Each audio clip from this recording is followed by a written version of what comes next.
always tracking, always alerting. This is Next Weather.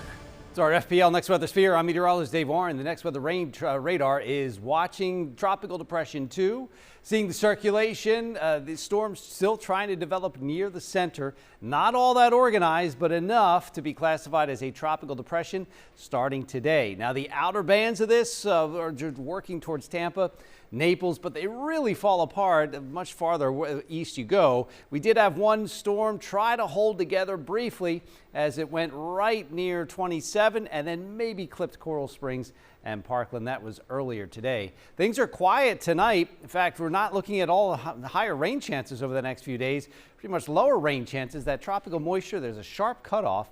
And as that storm continues to move west-northwest, our rain chances will remain low, even though we're talking about potentially a tropical storm in the Gulf. Our temperatures are in the mid-80s, so another warm day is expected tomorrow.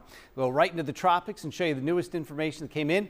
11 o'clock update. They'll update every 6 hours with the new forecast track and the stats showing that it is still a tropical depression.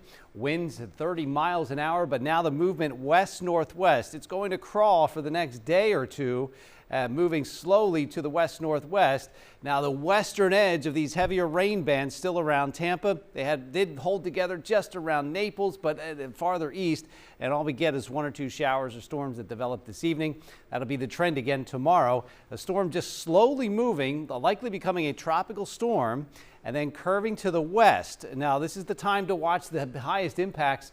Western Panhandle, Alabama, Louisiana. That'll be by the middle of the week, a tropical storm, and then hovering between a tropical storm and a tropical depression as it continues to speed up and move west towards Texas. That will be towards the end of the week. There will be advisories likely. There's just a watch around Panama City going west into Alabama, and then that will continue to move west. I don't expect any advisories to be to the east because the storm itself will continue to move west. Sharp cutoff between the tropical moisture and the drier air. That's what's moving in for our weather. It will lower the rain chances.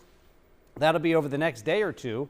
Still pretty low rain chances by the middle of this week. High pressure then builds in as that tropical storm moves away. So the rain chances are highest out over the Gulf, but not much here in southeast Florida, just an occasional downpour at best.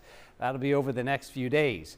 Other than that, there's no other additional development is expected, so that is what we are continuing to watch this week. Atlantic waters tomorrow, and on the Keys, there's no alerts.